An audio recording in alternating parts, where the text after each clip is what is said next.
अस्सलाम वालेकुम dear viewers, असां चैनल ते खुशामदीद। अज जी हिन वीडियो में असां डिस्कस कंदासीं Mehran university of engineering and technology जी एडमिशन 2023-24 जो ऑनलाइन फॉर्म कीअं फिल कजे। एडमिशन जी जॾहिं एडवर्टाइज़मेंट आई असां पंहिंजे चैनल ते वीडियो जे ज़रिए तव्हांखे ॿुधायो हुओसीं त Mehran university of engineering and technology जी एडमिशन स्टार्ट थी चुकी आहे ऐं उनजी जेका ऑनलाइन रजिस्ट्रेशन हुई उहा 5 मई खां स्टार्ट थियणी हुई। तो 5 मई का ऑनलाइन रजिस्ट्रेशन स्टार्ट थी चुकी है। अज जी इन वीडियो में असां ॾिसंदासीं अंडर ग्रेजुएट जे लाइ तव्हां ऑनलाइन एडमिशन जो फॉर्म कीअं फिल कंदा। उन जे लाइ सभिनी खां पहिरियां तव्हांखे मेहरान यूनिवर्सिटी जी वेबसाइट ते वञिणो पवंदो, जेका एडमिशन पोर्टल वारी वेबसाइट आहे, जंहिंजो URL आहे admissions.mute.edu.pk। तव्हां जीअं हिते क्लिक कंदा तव्हां वटि म्यूट अंडर ग्रेजुएट सेशन 2023-24 जो फॉर्म अची वेंदो। सभिनी खां पहिरियां तव्हांखे इंस्ट्रक्शन्स पढ़णा आहिनि, हिते गाइडलाइंस आहिनि, तव्हां हिते वञी करे गाइडलाइन ॾिसंदव तव्हांखे ऑनलाइन फॉर्म कीअं फिल करिणो आहे।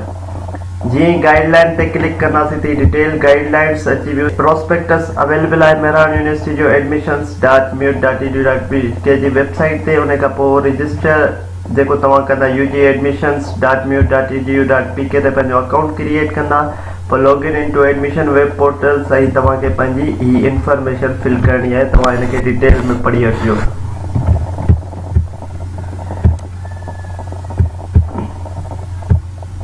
तव्हांखे पहिरियां अकाउंट क्रिएट करण जे लाइ जेको रजिस्टर अकाउंट आहे हिते क्लिक करिणो आहे। जीअं हिते क्लिक कंदा तव्हांखां ही इंफॉर्मेशन घुरंदो, इंटर कैंडिडेट्स नेम, इंटर कैंडिडेट्स फादर नेम, ईमेल, उन खां पोइ CNIC, पोइ पासवर्ड तव्हांखे क्रिएट करिणो आहे ऐं पोइ रीटाइप पासवर्ड करिणो आहे सेम एज इट इज़। जीअं ई तव्हां मथी इंफॉर्मेशन फिल करे ईंदा आहियो उन खां पोइ लास्ट में जेको बॉक्स आहे हिन ते चेक करिणो आहे I am not a robot, ऐं उन खां पोइ तव्हांखे रजिस्टर ते क्लिक करिणो आहे।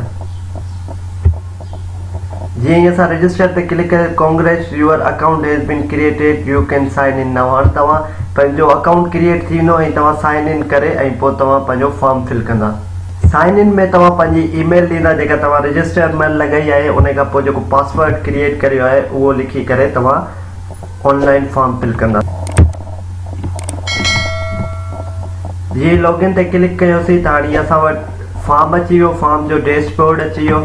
उन में ही डैशबोर्ड आहे, एडमिशन फॉर्म आहे, स्टेप 1 प्रिंट एंड अपलोड चालान। तव्हांखे फर्स्ट छा करिणो आहे, तव्हांखे पंहिंजो चालान प्रिंट करिणो आहे, उन खां पोइ अपलोड करिणो आहे। उनखे हिते क्लिक टू अपलोड चालान, उन खां पोइ प्रोफाइल पिक्चर जेको आहे click to upload profile picture करणी आहे। उन खां पोइ डॉक्यूमेंट तव्हांजी वेरिफिकेशन थींदी, बेसिक इंफॉर्मेशन थींदी, हिते तव्हां click to fill up your basic information कंदा, एजुकेशनल इंफॉर्मेशन कंदा, तव्हांजो फॉर्म फिल थी वेंदो। असां स्टेप 1 खे ॾिसूं था, प्रिंट एंड अपलोड चालान। हाणे हिते तव्हां प्रिंट न्यू बैंक चालान ते क्लिक कंदा।